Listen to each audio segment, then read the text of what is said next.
Session, second discussion, and right now we're going to speak about another point of view to the same problems. We had public representatives, business representatives, clients, security guys in the previous session, and right now we'd like to speak to those guys who know those problems on the tips of their fingers. And our section is called Hacker's Truth. We have to understand why are they breaking. Those who do it themselves, not they didn't hear it on TV, but they themselves are creating this news with their own hands. So I will call these guys to the stage. I will introduce them, and then we will start our discussion. So this topic will be discussed by Timur Yanusov, Positive Technologies. Timur Yanusov.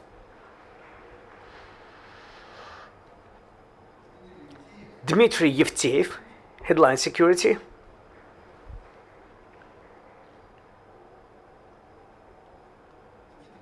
Nikita Kislitsyn, IB Group. Amar Ganiyev, X Security. And Sergey Belov, Digital Security.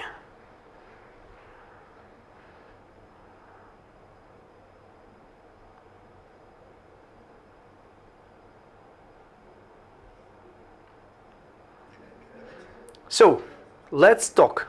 First question is to each one of you. Why? It takes 1-2 days of easy work to break a big network. People spend millions of dollars for security systems, and then you come once, twice, and you broke it. You have entered the closed network, got access to secrets. To your point of view, why does it happen?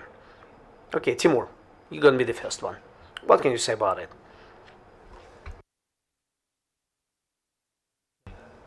Yes, hello. Well, to my point of view, cybersecurity works in such a way so that they don't think too much about hacker attacks, especially from the business point of view. They think about business effectiveness, about services and everything else, and only after a while, when they come across technologies and hackers come and start breaking something, only then cybersecurity guys wake up and they say, well, we didn't defend ourselves here, we didn't protect ourselves here and here. So if you make analogy with chess, hackers, they play for the white guys, and security guys wait for the black ones. So hackers always are step ahead, and cybersecurity are step behind. They play defensive. Hello, I see the following problem. Today I will speak about examples. An example. Wise people, they exist on both sides, on the side of hackers and on the side of security guys. Well, there's a company, for example, they have properly approached the situation, they took the best practices, they made a system, from the point of view, they had a very good password protection, tokens, they've closed everything with firewalls and provided backup, antivirus system, everything. Wonderful. System functions. Then users come to this system. Evil administrators, security administrators, they closely control the work of this system. They see the logs and the wins. They react to any incident in the beginning, but no incidents are happening. Why? Some insignificant incidents might happen. Maybe some simple malware like eCar, and then, well, looks like incident. But after a certain time, users start complaining that they are not happy with this complex policy, password policy. Then we see some account on computer, suddenly account needs to install some internet bank, and it cannot work through proxy. And then we see holes coming to the security system, which initially have not been determined that this possibility will happen in the system. User starts going to some internet site on the computers. We see some anomalies happening, and people are reacting to that. And vendor with multiple updates coming to them. And I come to an impression it's not a system that fulfills my objectives, but I follow the desires of a system. I get behind the computer, Windows tells me I need an upgrade. Okay, I don't want to upgrade right now, I want to work. I start browser and browser tells me you have to update. I say but I want to work. I start Office. Office tells me you have to upgrade. I come home, switch on my iPad. You need to upgrade. These constant updates and a scale of only one person with 2-3 computers, even more than that, mobile phone as well. But in a scale of a company is a constant cycle, and they manufacture those updates. They are with holes, system drops. What security can we talk about with all these updates? And system functions, of course. And there are some interesting guys who see that the password has not been changed here. Down here they forgot to close a port, and then they use it. And then people are trying to get around this security system themselves when it's not convenient, when it's not comfortable. Well, on my personal example, I thought, it's cool. I have a network. Users will go through VPN and one-time generated passwords. Wonderful. But mail, I will hide inside of my perimeter. And if you want to use email, get connected to one-time password, disposable password, PIN code, certificate. Wonderful. But I figured out afterwards, it's not convenient. Network completely breaks. For example, I'm driving a car. I'm entering some tunnel. Connection breaks.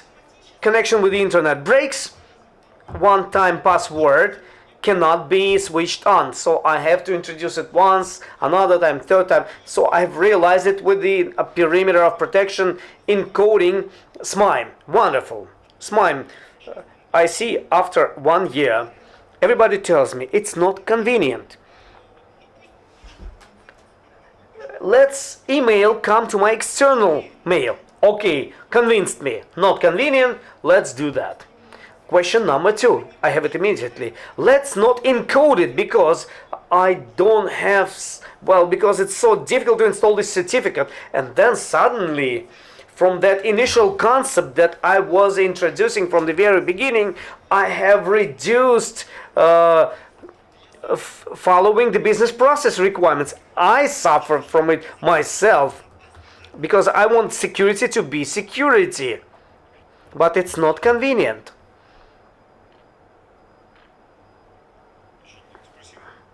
Very expressive presentation. Maybe I will also use some memories and cases. But answering the main question, any attempts from the side of the business to connect security from outside for a certain amount of money, this is initially meaningless approach, because you cannot just come and buy some product to protect yourself without relation to anything and think that you are secure. Just because security is about processes, about culture, about people who use it. And part of my work is related with analysis of bot networks. So what is the problem? Polluted computers, they send to command centers of those botnets certain data. They send different data, requests, everything that you put in your browser, screenshots, workday schedules, videos recorded, some keys that can be used, some file system keys, USB stick keys, whatever. And realistically speaking, we did have 5 cases that I can remember. Commercial bank. and, for example, intruded computer, and in administrative panel of the fraudsters who steal from the financial system. What do we see there? The schedule of a workday of a person who administers the domain. And there's a lot of cultural questions. One hand, he administers the domain, he has file system keys.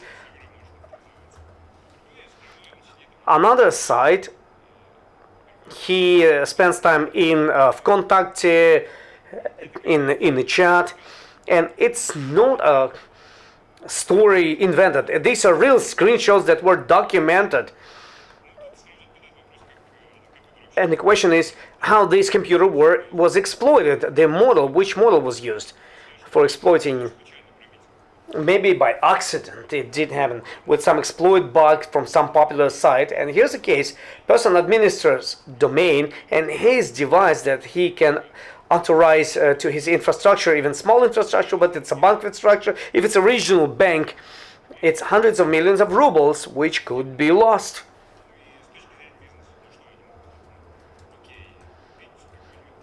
What business can do? They can buy subscription to some antivirus or maybe install some FRS for $1 million, maybe.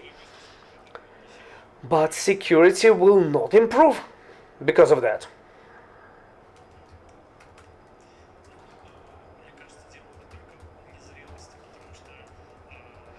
It's not because of a lack of maturity, because mature information security companies which think about processes very often, these are big technological companies, and as a consequence they have a lot of their own codes or their own services, and physically it is very difficult to follow all of these. For example, they have 5 security guys, 10 or 3 security guys, and they cannot follow all these thousands of employees. Each one of those can start malware and start spoofing or doing fakes. And certain percentage of people will always use their own passwords, and they will always speak their passwords in the phone and launch files. The only thing that is left to us is just to react to those incidents. It's a race that attackers have the first step, because they see the perimeter, and those who defend themselves, they don't know where they will be infected. That's a brief answer. Going back to the initial question, why they are breaking. Well, the security guys are hiring wrong people.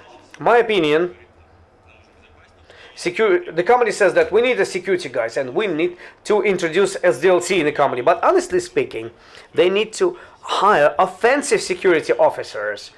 Because how does it happen in the practice? I didn't see any single company where you can come, start a responder, and don't catch any account. Why? Because security introduced secure processes.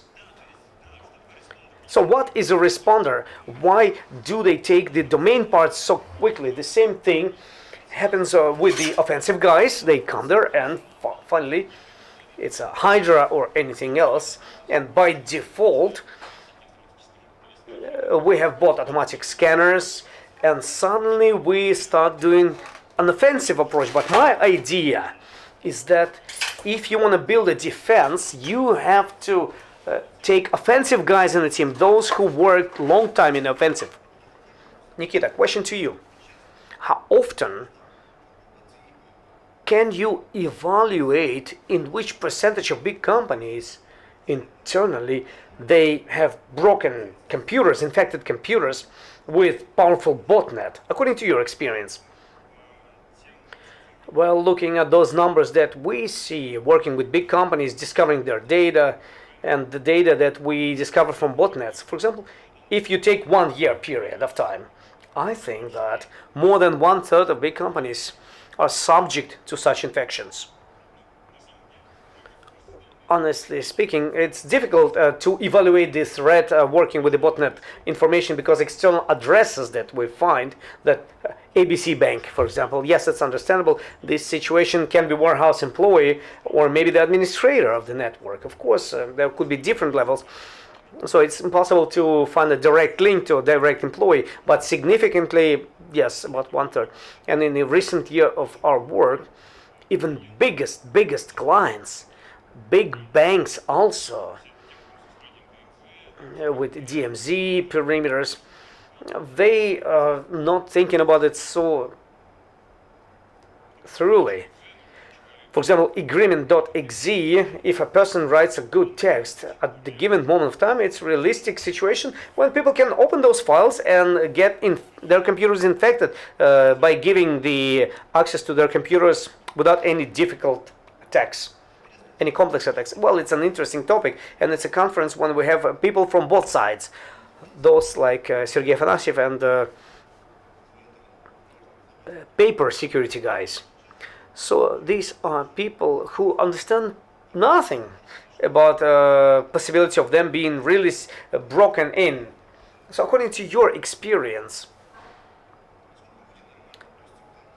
do people understand that you may come and break them within 2 days and they have to change something? Is it unexpected news to them, or maybe it's something expected from their side? So what can you say about that?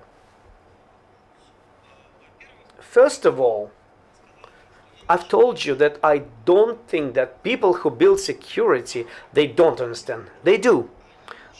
They perfectly understand everything. And if you will look at their history, first they play with 27001, penetrated security. Then they started playing with antiviruses, with firewalls. They're looking at the reaction. They do understand what it's all about, what is this security is all about. But another thing is that they don't expect that this can be so complex, and situation may be such that from outside a person could easily get control over all their IT assets in the company, including networking equipment, operating systems, databases, everything, absolutely everything. People don't expect that.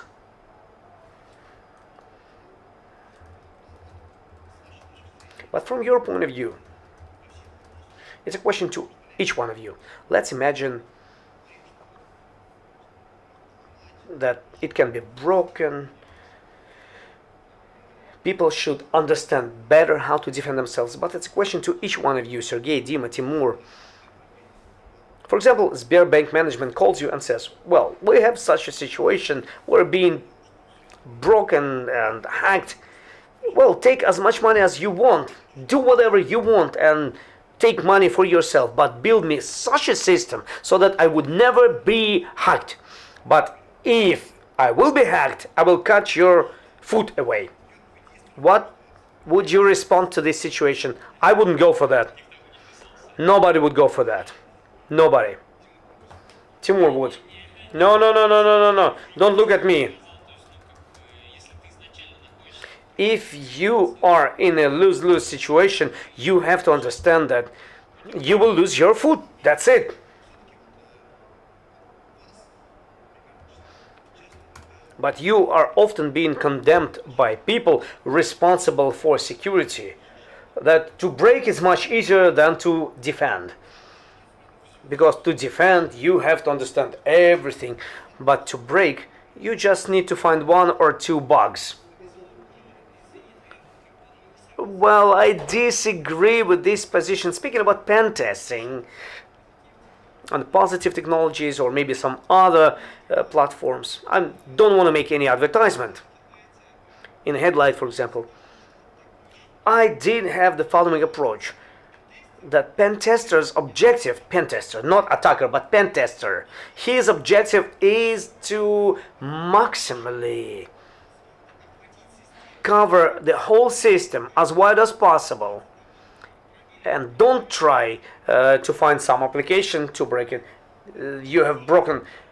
Well, there are web applications in the network and networking equipment that can be connected to the external, and they might have some external platforms connected to outside world, and they can receive data from them, and they can use this data for penetrating into internal network. But as an example, admin password, site admin password can be a single password as for the user in this network, can be the same password.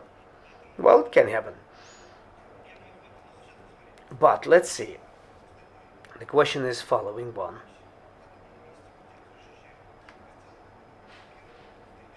Which would be your first 3 steps in order to complicate the life of intruder? Top 3 actions to complicate life of intruders. All actions will be related with access control. Most of them will be related to access control management. If business, marketing, IT, if they all are ready to go back to rock age and to transfer information on disks, on papers, isolate segments of internet, I'm just hyperbolizing, but nevertheless, the level of security, of course, will noticeably be improved if we are not going to have what Dima was speaking about in the course of first 2 months, and then suddenly they will get connected to the 3G router and backdoor connection. Then, of course, the security will improve, convenience will drop, and after a certain period of time, people will come and they will start complaining, and we'll go back to Dima's case. Well, people are used to reading corporate mail on their iPad, but you cannot connect a certificate, an external USB stick to this iPad. Would it improve the situation? Yes, it would. But I would say that by answering question, I really like the experience of Kiwi, and they're reinforcing it right now. I do think that this is really a successful model. First of all, they have defensive and offensive security people in their team. The first step they've done, they've made their own pen tests and they've closed whatever they could. The second step was defensive, monitoring, and they have it everywhere. And the third step was a risky one, very risky step. They used red team for pen testers. It wasn't just like you have a scope and break from 10 to 6 p.m. If something will drop. No, it was a full freedom. On weekends, work days, there was not a scope. The main objective was everything. Try to break everything. And my opinion was it was a right approach. They did it, and as a result, as they admit, they did have a lot of moments they didn't see and they've omitted it. It's a normal situation. It doesn't speak about their incompetency because you cannot cover everything. But they have discovered so many things they didn't expect. And this has really improved their informational security within those objectives they had. Yes, their main objective was to improve the informational security. Speaking about the red team, because they do have some objectives to get access to confidentiality to the accounts, but to profiles, but it's a limited scope. Well, the scope was not limited in that case. I disagree. The scope is limited by the law of Russian Federation. Yes, that's true. That's true. And you, in the course of the pen test, you cannot read emails, right? Right. You are limited. Corporate mail, well, honestly speaking, I would argue with that. This is very, very arguable, thin ice, but all the critical actions, very critical actions are agreed with the security. The formalities in the former century. Okay, let's speak about this. To scan the provider who didn't give a permission for scanning, you cannot do that. Okay, guys, these legal questions we're not going to discuss right now. Let's speak about technical things. Well, then I will give another example to you. To break home computer of corporate user, you cannot do that. In red team, you can.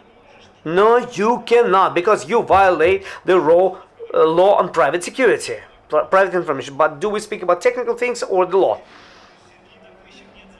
Well, attackers, they don't follow any laws. True, it's true. Dima Yevteev, basically speaking, he was one of the main organizers of the first PhD and the second one as well, and following ones. And he's the guy who breathed the hackers' truth into this conference. And Timur, he's on a mobile phone, but right now all the contests are prepared by him. Dima was doing that. So let's look at that. Dima, it's to you. When we've been making statistics from first years and vulnerabilities, pen test results, it was awful one. You say, you cannot put flash stick into the iPad. It's a top level problem. More than 80% of problems are totally different. Non-patched vulnerabilities of the year 2005. Why are we speaking about such out of the outer space problems? Simple, clear things and real things. So why do you think this is happening? Well, I will explain it on an example. Long time ago, and out of the experience of when we've been launching online scanner, we've been scanning free of charge, by the way. It was kind of an action marketing program from Positive Technologies. Anybody could scan themselves. And to my email, I've received an interesting letter from one person, and he tells me, I had a free BSD, one port, everything is firewalled, so okay, scan me, please. Try to break me, try to find a vulnerability. So, this is when a person has a single system and he nurtures it. But right now everything has changed significantly. And a person doesn't have one computer, he has many computers. Speaking about big companies, they have dozens, hundreds, thousands of computers. Computer has entry point, it has account, profile, password. Every person has their own profiles and VPN for email, for computer. Then social network 1, social network 2, social network 3, Twitter. Also social network. What a person can do. One group of people use one password everywhere. It's very convenient. It's a transparent authorization through the internet. Other people, they start writing them on papers. But when you have more than 3 passwords, stickers, you don't have enough stickers. People take notepads. Some other people understand, why should I use notepad? Because I have to copy it from the notepad, but I will store password on a desktop in a text file. Non-protected text file. Very useful. Transparent copy paste, and that's it. But other people, they just invent a password from 1 to 8 and they think it makes them happy. And once again, people do face constant problems, because if a person invents a very complex password, he forgets it. He has to change it, then he has to invent new password and remember it. You know, passwords it's an evil of our days, because when you have so many systems with passwords, it's impossible to remember this number of passwords. And speaking about corporate politics, you have to change them constantly. And nobody understands why. It's an arguable question, but nevertheless, relatively arguable. But a person, it's an example. A person, okay, let's say, once every 3 months, he should invent, well, a person invents a password he could remember. He enters it and system tells him, no, says the system, you don't satisfy to the complexity of requirements of the password. And when I was introducing 30 symbols password, 300? No, 30 symbols. It's not satisfying to the requirements. And the person already has this password in his head and he remembers this password. Well, now he has to invent something once again. Doesn't work. Next day, he will forget this new password because he was remembering the previous one. And this is a problem. You know how it looks in malware logs, this situation. It looks like that. Person tries to authorize himself in a certain system, puts one password, doesn't work. He ends 1. 6 divides by 7, by 8, by 1, then new password database. Then suddenly he enters. And in the result of this cycle of legitimate attempts of entering his own system, that Trojan's watch, he discloses the password system and his password database that he's changing constantly to satisfy. Well, I would like to add to this password situation, security department should be in friendly relations with users, especially to the passwords, in order to avoid this problem. They should be told about different schemes on how to have different passwords and without forgetting. For example, mail password abstractly could be mail, and there should be database 1, 2, 3, 4, 5, 6, 7, and the final number it's going to be the month. And this could be different passwords and different because each user will have his own scheme of password generation. And everything's going to be wonderful. It's a bad example, because if intruder knows the history of your passwords and sees that a person puts date when he changed his password last time, he can use that as well. And through the malware and password policy had a password like A, big A, small a, 1, 2, 3, 4, 5, 6, and due to psychology, a big number of people were finding this password from one people and following all other ones. They just seen the same password minimally applied to the policies. I use letters in the end. A, B, you know that now. You see? We've lifted a topic of imperfection of systems that follow passwords. And everybody will agree with me. How do we work? We can find only one identifier, take the database of identifiers, and then look at the whole scope of identifiers, and the account will not be blocked because every time one attempt. But at the same time, you will be able to assemble the legitimate profiles of legitimate users.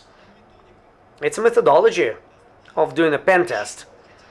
Another thing that I would like to emphasize right now about passwords. Okay, passwords are evil. Let's have one password and I will use the same password for Google, Facebook, and they try to impress it on me. Well, maybe it's good. An example.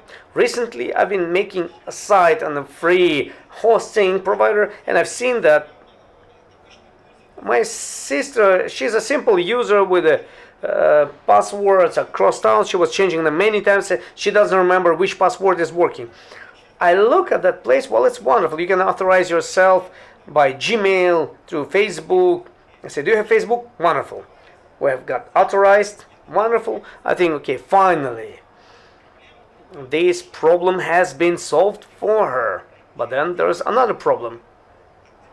She tells me, can you fix something on my internet? I say, yes, I can. But in order to get the access, I need your Facebook password. But, well, she doesn't want to tell me everything about what she does with, and there is a certain privacy question related. So on one side, there are certain solutions that we can use in this case, but on the other side, there are certain limitations.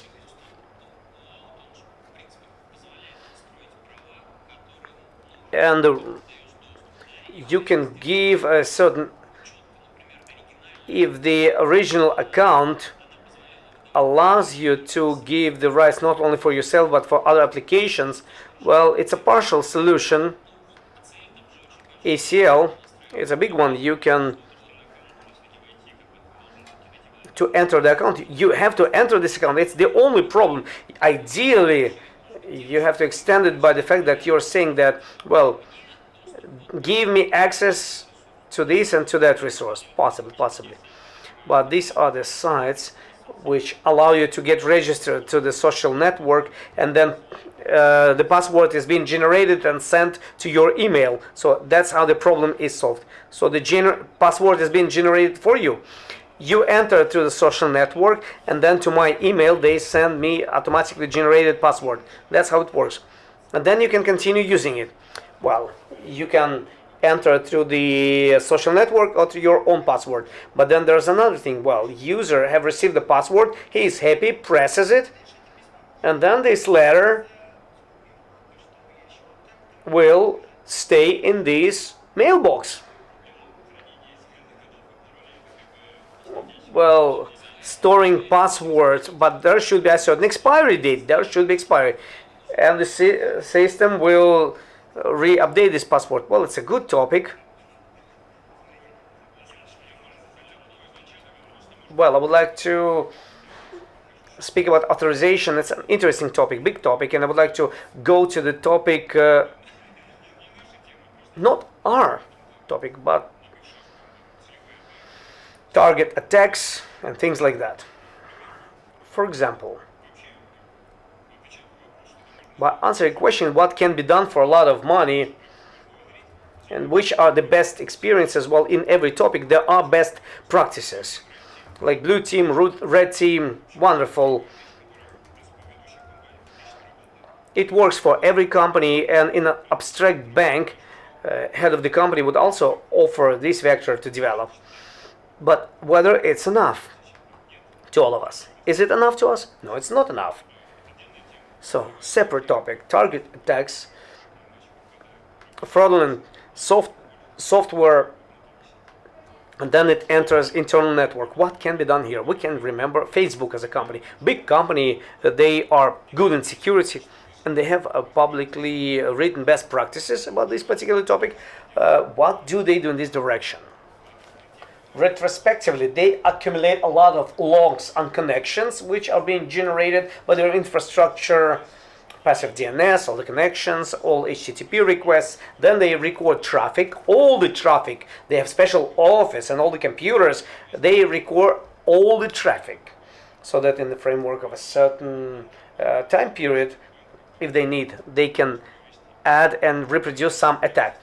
And all of this is, of course, indexed, and they spend a lot of money for the hardware to store it, to index it, and to search through it. And basically, it gives you a wonderful opportunity. If you buy some threat intelligence things, you can check yourself, you can check your own infrastructure without introducing anything new. For example, a new fraudulent group steals from Russian banks, for example. There's a certain company, they give us a feed with command centers, command and conquer centers of those criminal groups. So let's check my own bank. Did we have any requests to those IPs and address? If I have good feeds, well, it gives good results. So you as admin, you can check yourself retrospectively, and you will understand whether you did have those problems or not. For example, this ABC security company gave me certain IP, and there was a host that was knocking there. So many bytes have been leaking. So let's look at this host. It's an effective way which works pretty well. I had a good example, by the way. I checked my IP addresses, and there was a story when we did a pen test, and we said to people, can you give us your scope of external IPs? They started thinking, then they gave it to us, and they made a mistake. They didn't give us their own IPs. So very often people don't even understand which are the external IPs they have. APT, target attacks, and other things, and mass of other examples. Even when Google Telecom was broken just because they made a new service, they made a website, and then they've cancelled it, and they forgot about this site. It was hanging in technological network. It was broken into. They got into their billing, and they did have a big problem. But very often, to break, you don't need to be very smart, because there's a lot of systems in every company. And the second topic, a little bit outside of our main topic, let's speak about community. Right now there was a section before you where different people were speaking. And for example, representatives of Stack, he said, what do we have to do so that our Russian community would look for vulnerabilities in Russian sites and would send them to FStack, and wouldn't look vulnerabilities in Cisco and wouldn't send them to Russian railroads. The one who pays, he receives the replies. Well, a lot of vulnerabilities are sent free of charge. Yes, yes. A lot of them. Let's say, backtrack, and you will see Oracle vulnerabilities, Cisco vulnerabilities, other vulnerabilities. And our people do it free of charge, not for money. Well, those people are motivated for other things. They're motivated for their own reputation, that they collect some problems. They know that this is a popular resource and he can refer to that he debugged it. Well, I was the guy who debugged the Cisco. Yeah, that's true. If you will break Ministry of Internal Affairs, there also will be a glory, but wrong type of glory. It's not for money, it's in the framework of some work, pen testing works, like with SAP, for example. It's not like the person spent his free time free of charge to find those vulnerabilities on free of charge basis. Well, in my opinion, people are afraid. People are afraid to search in Russian products. Why? Well, they are afraid because the back reaction may be a wrong one. They had good intentions and suddenly the person will go to prison. When I was beginning my career more than 5 years ago, and I started doing something like that due to lack of experience and without the permission of some company, I did it, and the reaction was not adequate. So there should be bug bounty. If you will do it in America, nobody will say good words to you. Well, first of all, if they want to vulnerabilities to be found, people shouldn't be afraid. But if you want people not be afraid, we always have it in our site. We have security mail. It's called security.fstack.ru, and you can report security bags to this email. Follow this and these rules as a bouncer. If you find a vulnerability, the maximum that you can do, for example, you have RCE and some ID. Well, FStack can give you the address, but FStack is not a developer of these products. But they should motivate people. They should motivate people. If they want to find those vulnerabilities, then they should motivate people, because they receive big money for that, and they want people free of charge to make them protected. How? Why? And even if somebody finds vulnerability for free, like breaking Oracle or Cisco, people shouldn't be afraid of doing that, especially if they do it with good intention. Companies should understand why people are afraid of them, due to their policies. One thing when you find RCE in Windows and improve your rating. Another thing, if you find RCE in some unknown product and do it free of charge. Why? What's the meaning? To improve your own skill. Because you have to practice on something. You have to begin with something. It's not like everybody will go and super guru hackers will immediately go and, well, research is being paid for. And those who wants to start, they could apply their skills. I agree. So your recommendations,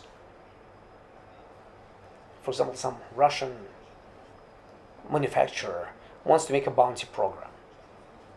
What should he emphasize? Pay money, give certain things, the Hall of Fame, or something else. What is more important? At least something should be available. They do nothing. Yes, something should be done by them if they want to achieve a result. Okay, I'd like to remind you that in principle, the format of our conference provides questions from the audience. So there are two microphones. You shouldn't wait. So here's a microphone. Ask your questions. No questions. I would like to add a couple of words about bounty.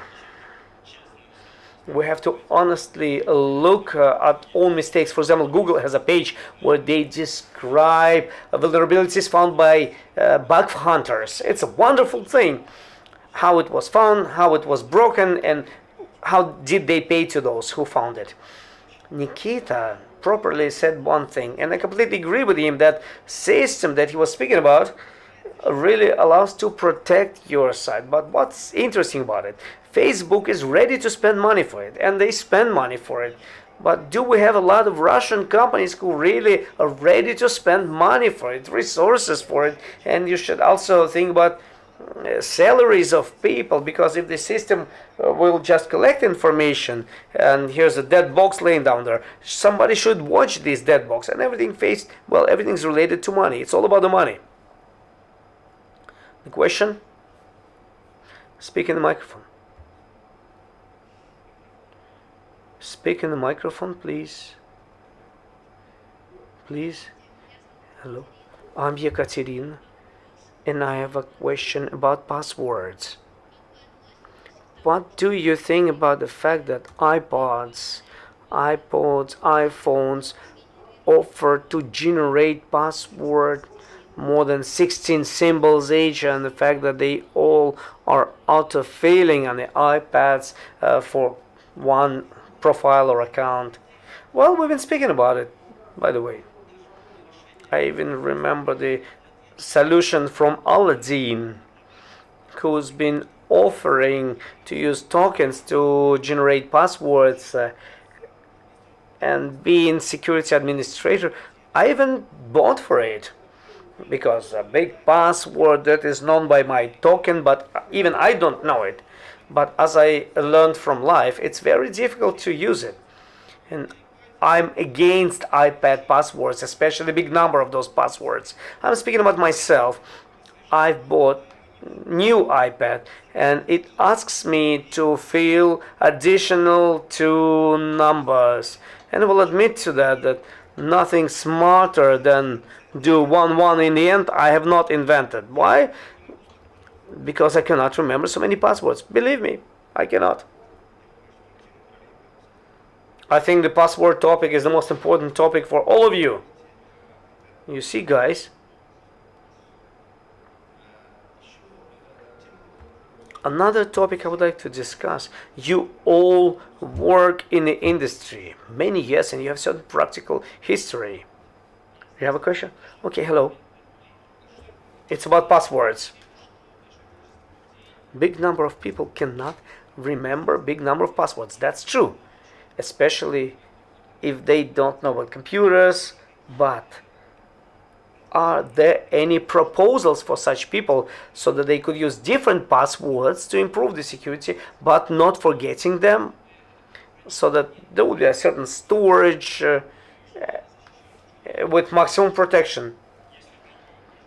There's a lot of programs for safe password storages with commercial, like 1Password, and for different platforms they are well integrated, and they store the passwords well. This is one point of failure. It's more for system administrator. Well, I can tell you, if a person reads a lot of books, some phrases from books which you like.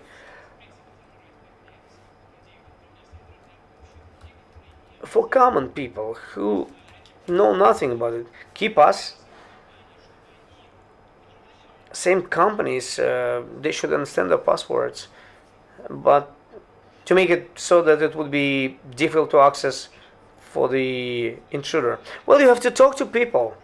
And speaking about companies, it's necessary to explain to them. We have to constantly inform them that you can do it this way or that way. My way, for example, I take certain phrase from a book, and somehow, it's going to be a long password, but there's a small peculiarity. It's not always convenient for typing. For example, on the iPad, it's going to be a totally different than from the keyboard.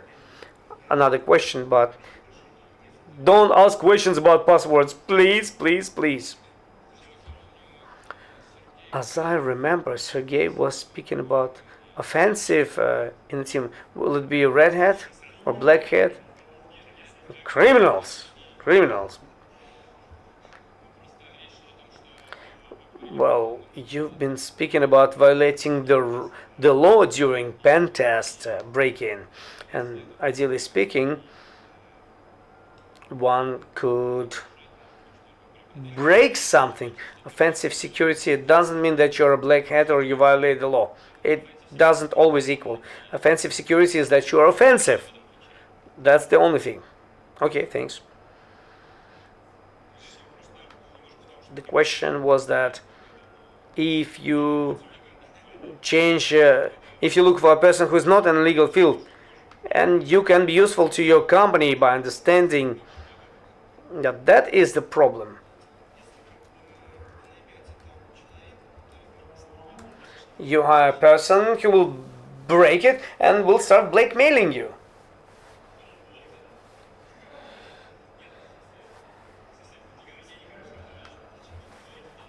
Well, I'm saying nobody speaks about skill. We speak about trust.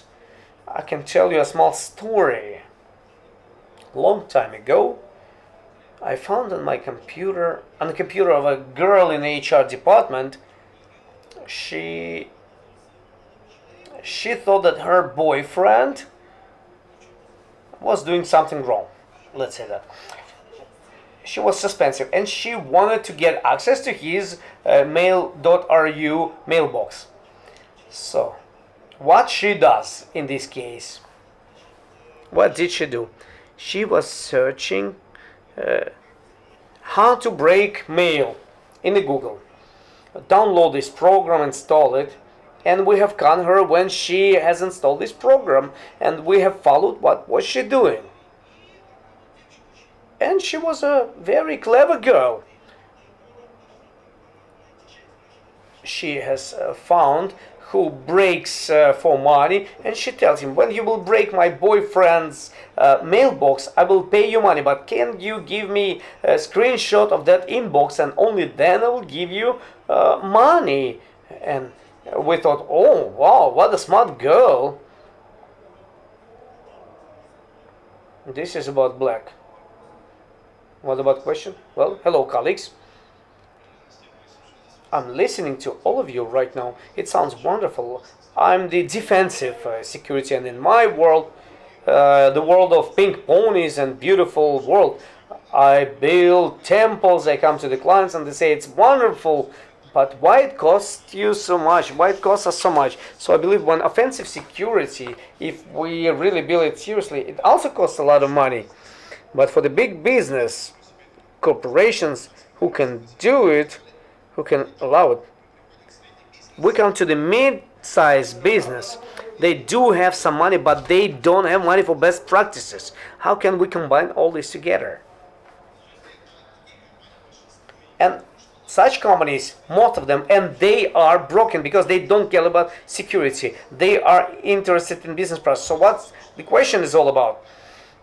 The question is, how do you see the combination of real life and offensive security?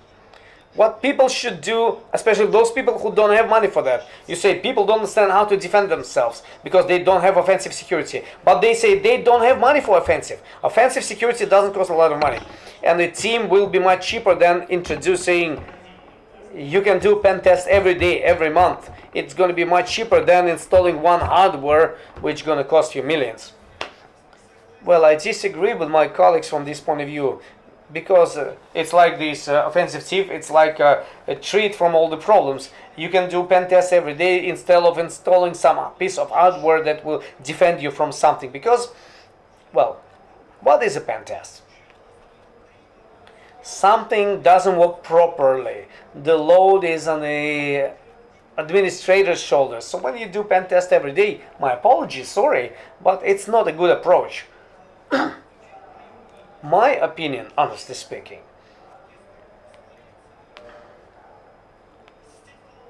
we have a lot of systems surrounding us. Business has to work, and what do we see? We see clouds. Wonderful. If previously, to work with a word, we needed computer in a perimeter. Right now, from iPad in a cloud, document exchange, very convenient, and then perhaps some red team, especially is everything moves to the clouds. So this cloud could provide you some subscription, like a hoster's principle. I have a site, I host it, or you have a publication firewall, I install it, I'm protected. So maybe the same approach should be utilized. I'm in the cloud, and then the cloud approach should be used to defend me. So we should pull this accountability to somebody else, security as a service, and then it's not going to be that expensive. Maybe there's another idea. If we're speaking about money, there was always a trend for open source, and many solutions that previously were sold for money, they were outsourced, and GCMs, and we're speaking about defensive, they exist, they do work, and I know the company that was able to do that. Well, it was difficult, it didn't work in some places, but yes, we don't say that our company is ready to spend big amounts of money for that, but we still are looking in this direction, and from the point of view of offensive approach, it doesn't involve big budgets, and from the point of view of very cool penetration in the most difficult companies, the security means are just increasing the scope and probability of penetration, because they don't care that some piece of hardware will defend from something, they will find something else and break it. So maybe it defends from some mass attacks, but it doesn't cover everything. I agree.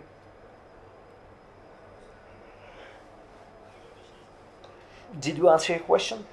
Well, I just want to understand. You say that if we will hire our own specialists, where does a business have money to hire their own team?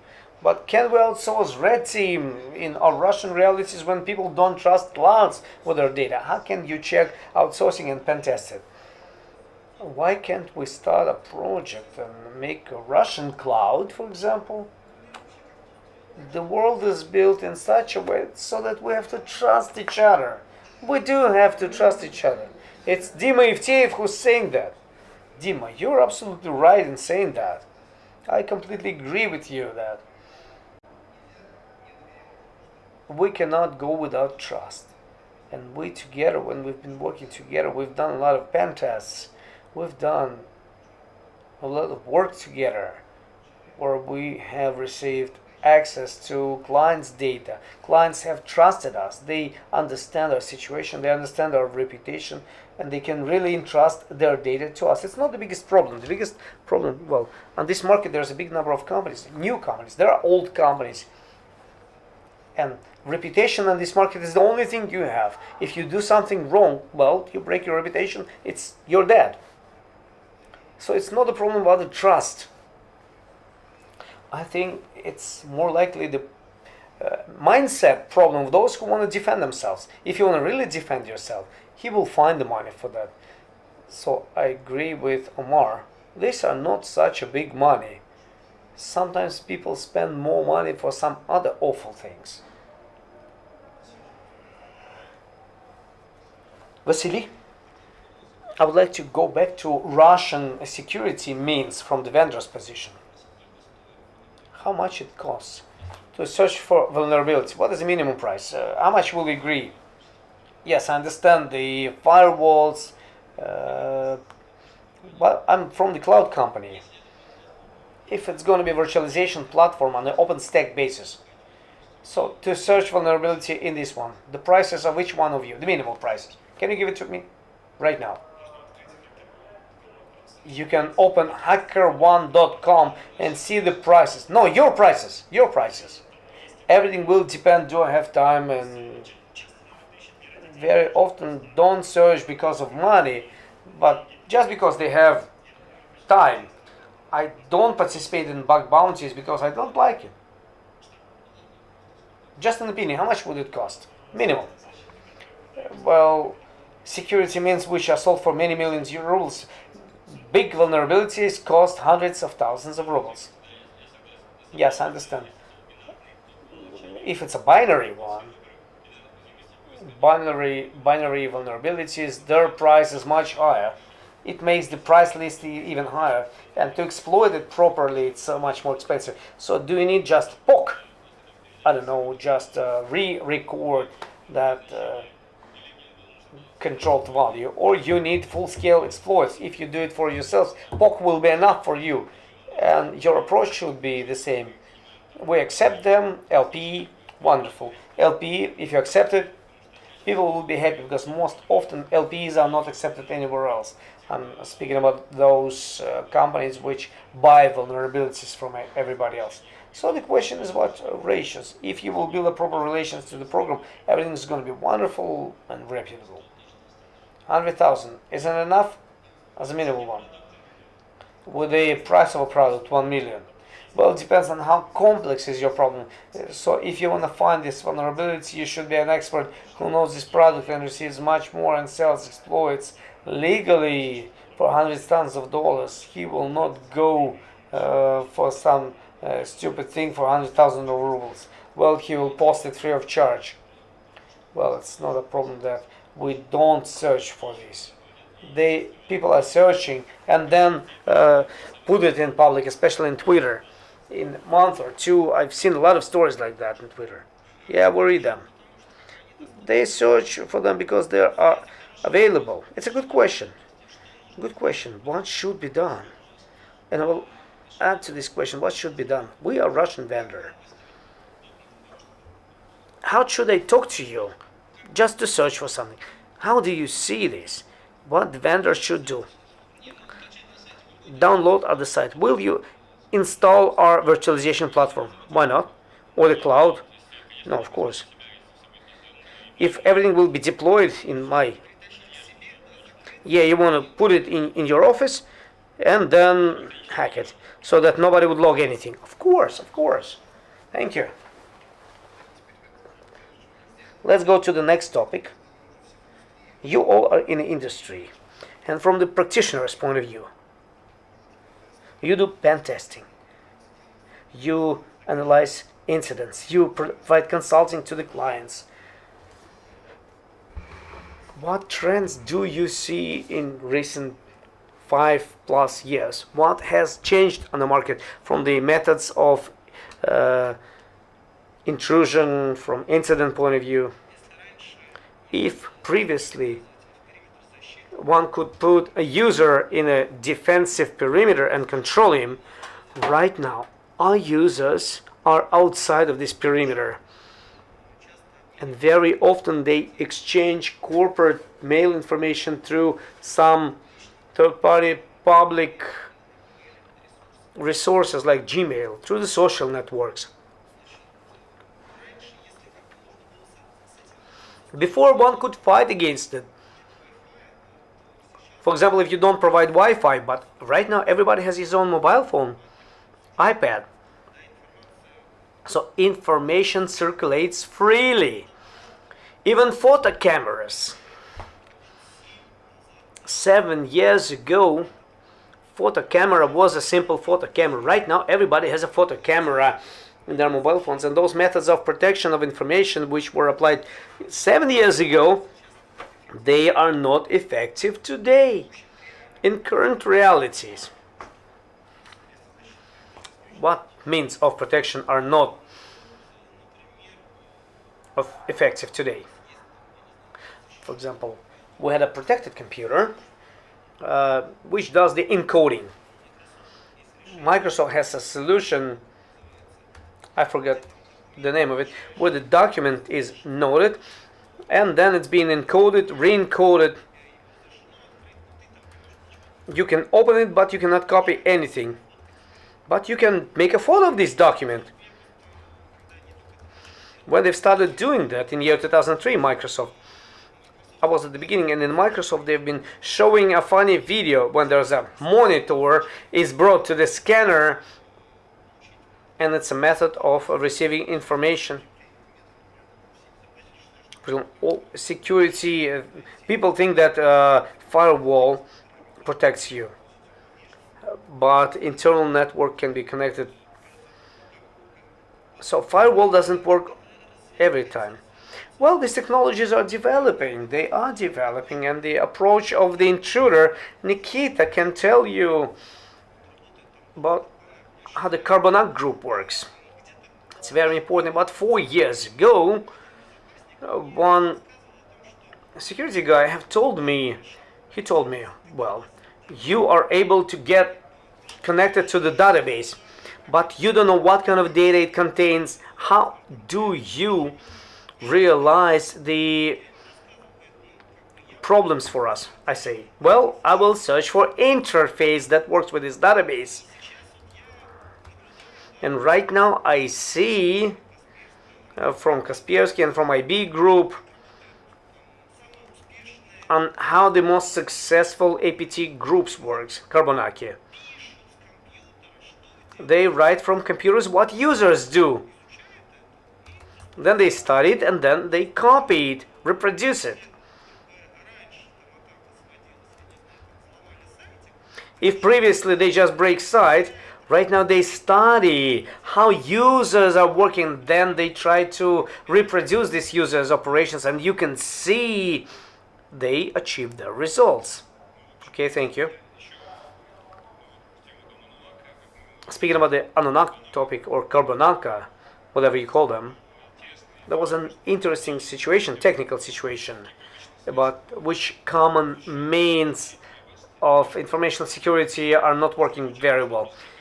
If you will study administrative panel of this Anunnaki, one of the main panels, they have simple matrices, 200 bots, 200 computers, all of them from serious organizations. 8 out of 10 have antiviral solutions installed.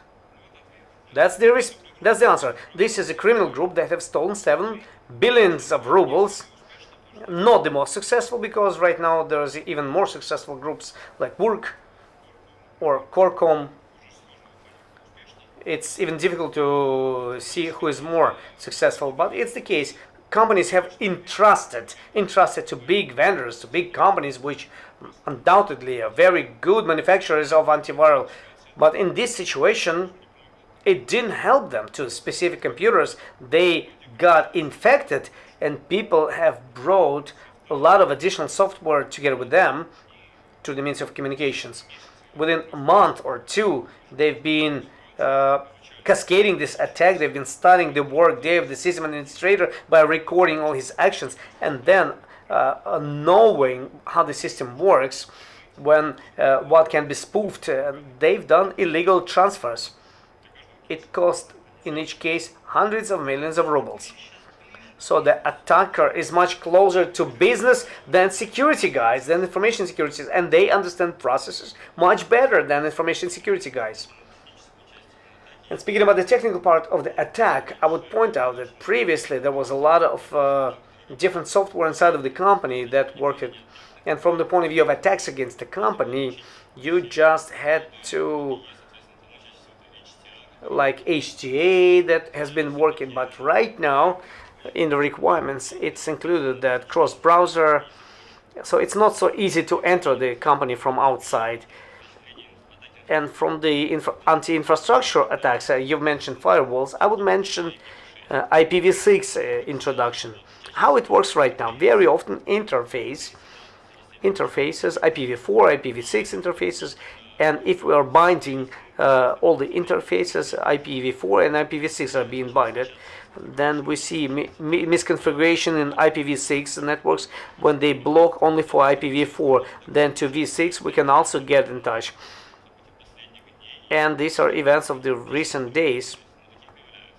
And we see companies who introduce IPv6, and these are changes of recent days. And generally speaking, such peculiarities, we do see more and more of those on the market. And there's some replacement by new technologies which are still not completely understood, and nobody can explain how IPv6 works, how it's being produced, etc., and what is being binned. And that's why we see a lot of other bottlenecks.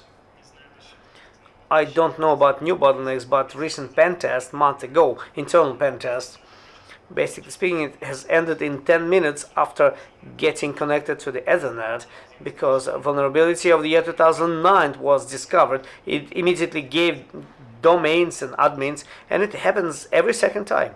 Yes, that's clear. Another topic, social network. Basically speaking, right now it's a very good field for the attacker due to a simple reason that there's a lot of systems out there.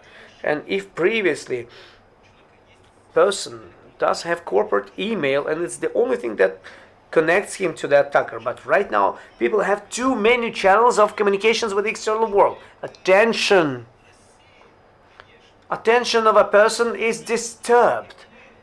And for example, I like Nagmail. I use Nagmail mail, and I receive a letter from Gmail from some unclear account. Every month I receive this letter, and if somebody has a Gmail account, you receive those letters. This letter says that statistics of use of your account are following. Well, it's wonderful, but when you follow the link, you're being sent to some Google something resource, awful thing, instead of immediately transferring you to statistics site. They ask for your password. So when I've seen that for the first time on my iPad, I say, oh my god, they're trying to socialize me and the computer. Well, I figured it out. No, they didn't try to spoof me. I don't receive letters like that. No. Oh, what?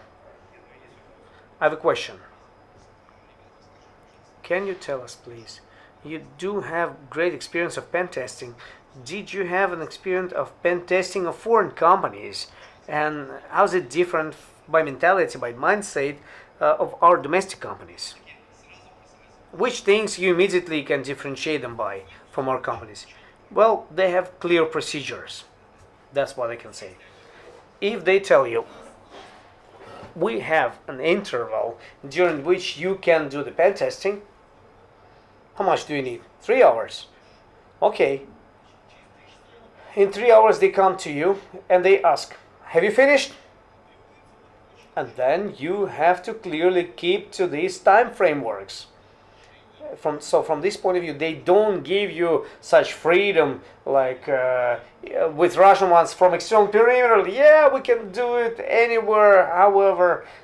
No, they are very precise. They well understand that, and they say, which tests will you do? Specifically, be specific, the list of tests. Okay, we don't like this one. This test, please don't do this test. We don't want this test. Something like that, it's their mindset. And I would like to add, I agree that if they have such a precise frameworks, there are requirements to the reports. If in Russia, very often you write about formats that they have in the companies, very often they give you formats which you have to test. And sometimes there's a problem that they require the list of all the tests. And sometimes it's impossible to list all of them because it's a creative process. And if you'll try to formalize something, it can be listed, but some things cannot be listed. Another thing which happen on the on-site works, it's a very difficult moment if the company, well, they give you find the RC, you inform them on the second day, and then they can put a person who will look at your monitor, who will watch you, which is very strange. Yes, it happens in Russia as well. It happens in Russia, but in Russia, these are single companies that we can call by the name, each one. But in the West, it's a normal situation. And I'm speaking not only about Western companies, but also about UAE, Arabic countries, and other single countries. They are more paranoid from this point of view. In Russia, we're more loyal to things like that. Okay, thanks. And the final question, I think we come to the end of our session. From the point of view of trends, what do you expect in the next 5 years from the point of view of you as practitioners? For example, I have a feeling, and I do feel it because of 2 previous years, information security has a need to revolutionize the means of information security, because sometimes we cannot catch the intruder. IDSs and firewalls, they don't protect you from everything. So those people who work in information security, we don't evolve too much.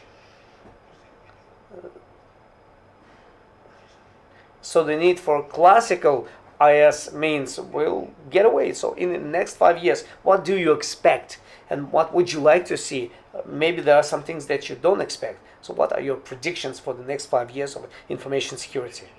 Well, I'm not going to be original by saying that I expect repetition of 1990s and 2000s, because in every new technology, especially if it has embedded like Internet of Things and other things, everything new which comes to the market, in the beginning they don't have information security on the proper level.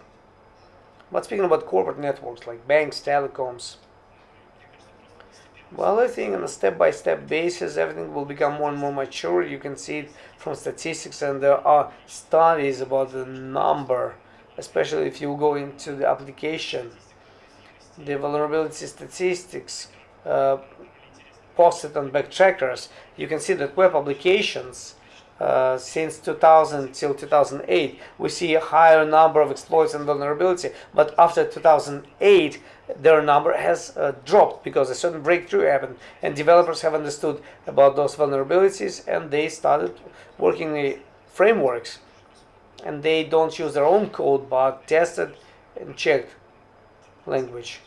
And it's going to be the trend that everybody will become more mature and will have less vulnerabilities.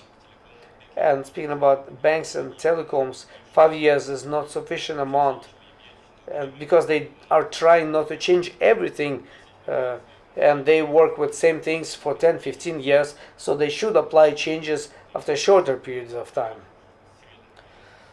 So I don't think something serious will happen in 5 years from now. Well, I think that we will see continuation of a trend that regional banks, small banks, they are being broken, they will be continued to broken. Let's a central bank to remove their licenses, the market will become bigger, the processes will become wider. So it's not going to be as simple as right now. So perhaps those of you who were not able to go into virtualization, you'll have to go to this section. And I think many of you will face surprises of this virtualization. When security paradigm is changing, for example, as for us, the root router is the most critical one. Directory domain control is most vulnerable. But right now, suddenly everything is virtualized. And intruder can be even on a lower level. And I think it's a perspective direction from the point of view of pen tests, because it happens that I'm speaking about my own infrastructure that I have created. I do have a certain account profile with wider privileges than the main registrar or the main firewall, for example, which is below this account, and from this account I can get control over the whole network. But due to the fact that history is repeating itself,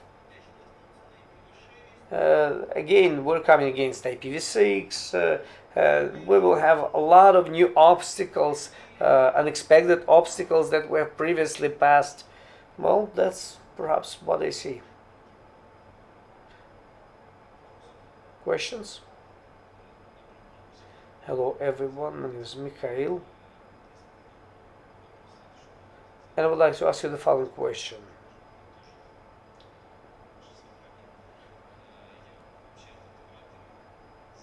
I'm from integrator company and I'm information security officer, but I see the situation that in our country we live in such realities that, like Vitaly Sergeyevich Luchikov was telling to us, and other integrators were speaking about small scale, big scale.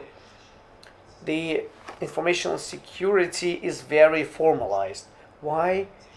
Because developers, they just cannot, or maybe they don't want, I don't know what is the reason, but they develop security means which do not comply to the requirements of real threats. That's why I would like to ask you, how can we get closer in security software in our country to real threats, not from the point of view of employees, but from the point of view of hackers, from the point of view of, okay, I understand you. And maybe another one, the direction. Maybe you can give us a thesis for the state companies, and as a proposal from me, can we legalize the activities of those hackers, organizers, and maybe certain order of licensing should be invented? Thank you. Difficult question about licensing of hackers. There's a company called Positive Technologies, then Digital Security, and Kaspersky Lab, Headline Security.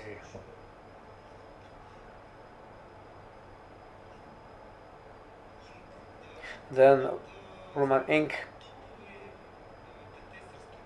So top pen testing companies in Russia. License for pen test we don't have. We don't have a concept of licensing pen testing companies. Well, what are you speaking? You're speaking about qualification that could be received. Well, somebody like PCIDS, they started thinking about this problem, they raised a stand, and then they're being approached, and if you want to do certain types of activities, then you should confirm to your competencies. So if somebody will have this direction, and by the way, I've been speaking to those who did the infrastructure that is being broken by our guys within this forum. I was told that they have prepared more than 700 virtual machines. It's a full city that is being broken. Well, that would be wonderful if some specific people would receive this certificate, and then perhaps they would get employed with this certificate. But from the point of view of company, when we offer our services, every person has a certain profile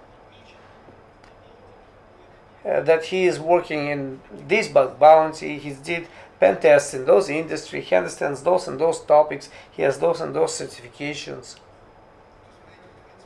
So in other words, we have a clean world.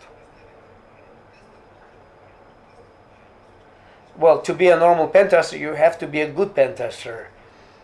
And some banks, in order to admit you to be a worthy company, they give you infrastructure, you break it, they evaluate it, how you do it. Well, the state can do same thing. They can make a certain infrastructure, and the company which breaks it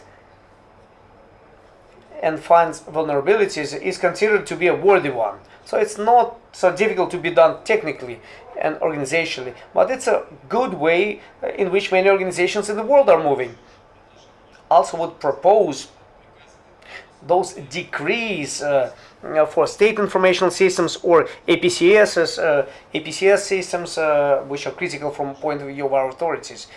They should have a certain order of not just analysis of vulnerabilities like FStack with the license of ZKI, but honestly speaking, these companies, they cannot work with vulnerabilities. They just don't know how this should be done because they are not hackers. It's another side of the medal. Basically speaking, in many cases, and even their IT guys are not really good IT guys. That's why I would make such a proposal that these type of activities should be moved into another segment of activities, and this should be mandatory for analysis of vulnerabilities, not with the help of some economy options, but specific pen testing from specific organizations who also should go through licensing procedures. But the state is so big and there are so many PCSs, process control systems, but pen testers, there are very few, and companies who do that. So, well, it's wonderful. And there wasn't too many licensed organizations by FStack. For example, when GIS was, we had 100 companies. Then we have to train the school of hackers so that we would produce pen testers. Why not? Well, it's a question not to us. We shouldn't be asked this question. Well, I just wanted to hear your opinion, because if this would be done in our state, how would you react to that, and would you participate in this from the point of view of your community, or this is not interesting to you at all?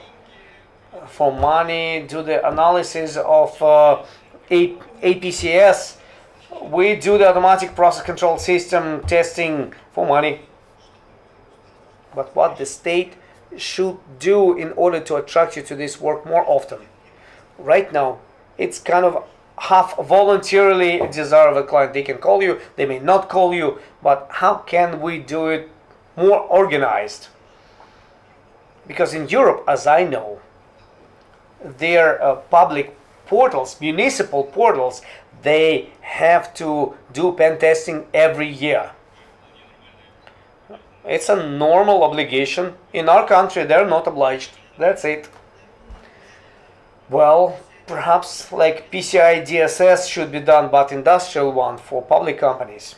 Something like that. Those who have APCS, they should go through pen test every year or every 6 months.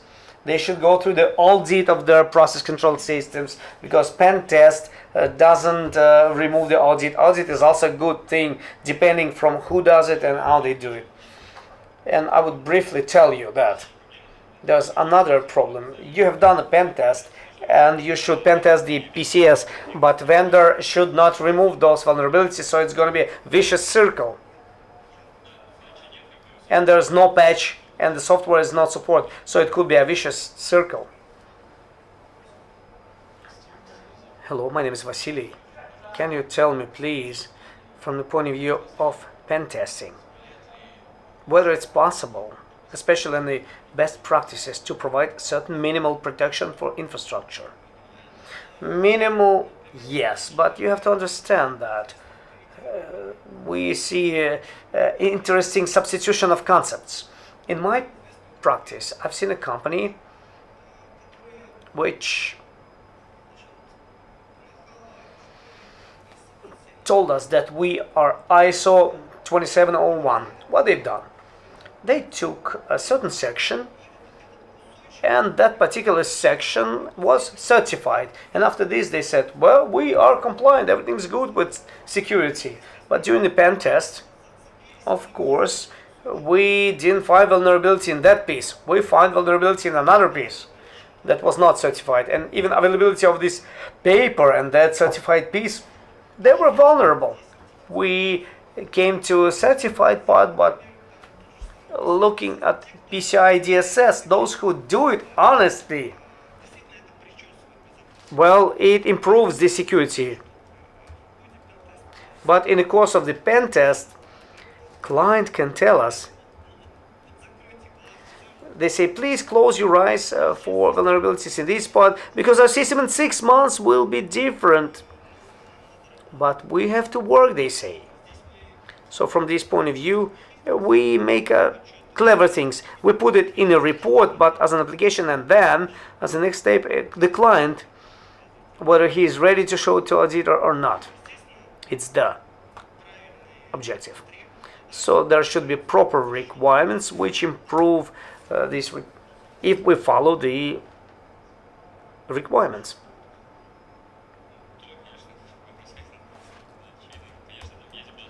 Of course, there are basic recommendations which have to be followed. At least basic updates, infrastructure, basic tools. They can take some things, of course. Okay, next question. Hello. Center Analysis of Cyber Attacks, Kazakhstan. My name is Arman.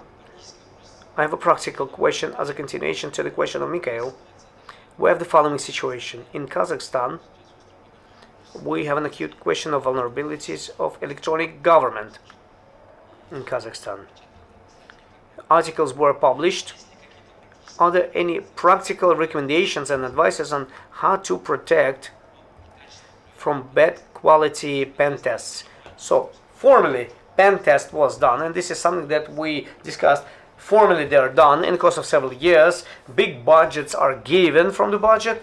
So formally all the requirements are followed, but at the same time, organizations like us, we do some free of charge pen tests, and we discover a lot of vulnerabilities, and then we show to the pen tester that pen test was a bad quality. So coming back to the licensing, controlling, you as practitioners and as market leaders, can you give us some specific recommendations how to avoid those problems?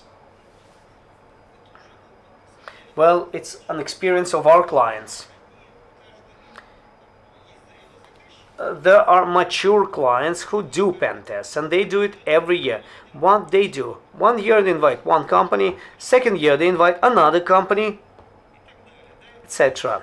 Therefore, they can evaluate how these companies are qualitative from the point of view of executing their work. In other teams, people can think differently. They can have different tools.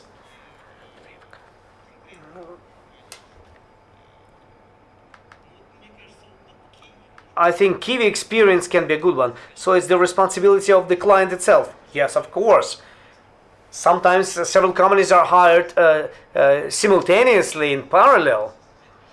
So taking your experience, Russian companies, do they have their own requirements to specialists, or if it's not been licensed, well, it's an upsort. Sometimes there are some requirements like that, but how can you protect yourself from that? Well, it's not one company who does the pen tests. You should have 2, 3, 4 when you will have a minimal competition. So if you didn't have so many companies in the market, so there was no competition, and competition solves the problem. There will be efficiency, there will be results. I think it's a question of time. Yes, I do agree. I agree. You need to have a competition in the market, and to have a possibility to choose. Choice. Formally, there is a competition. We have a number of companies which do pen tests. I think that the problem is not in the technical part, but in the corruption part. If you say that big budget is given, but there is no result, usually in those cases, it's a question not about the qualification, not about initial. That how do you measure the professionalism of the company? There should be public researchers participating in the articles. If these are technically proper, show your responsibility, not just by writing article that you have broke something, some school site, but serious approaches. And like speaking about reputation, I will agree, this is a long process that has to be built, and as soon as there will be companies with good reputation, and if there will be competition between these companies, then everything will work properly. So I think it's a responsibility of the client, and Positive has a lot of clients like that. It's a complex question, and there are not many examples in the world where this problem was completely solved. If you take Visa, they've done a lot of systems, and there was a lot of fake certifications. There's a paper, but really it doesn't work. So it's a complex question. So a question to you. You as a representative of public structure, I'm not, we're private sector. Private sector. Well, but you said that you see the situation that a pen test was done, and then suddenly vulnerabilities were found a little bit later. How could it be done so that those who done those pen tests, they should suffer from it, and this information should be published? Yes, it was published. Articles were published on Facebook, on Hubra. So what happened afterwards? Now it's still in the process. I think it's a very difficult question. It's a market maturity question, I would say. It doesn't take 6 months or even a year. In Russia, there is no serious legislation from this point of view. What about the West? There is no pen testing licensing. In the West, it does exist. And approaches like, for example, PCI DSS. You go through each year's certification, and there's a lot of clever things when the company says that somebody goes through the pen test and then you will receive the certificate. So there's a lot of ways of getting around and shortcuts. Okay, thanks. Okay, friends, we came to an end of our morning session. Do you have anything else to say, to add? Then thank you very much to all of you. I think it was a useful discussion to all of you, to all involved in pen testing, young and older ones. So from my side, I'm really glad that people share their experience with high qualification. I think this is very useful, interesting. So I would like to say thanks to all of you. Thank you very much.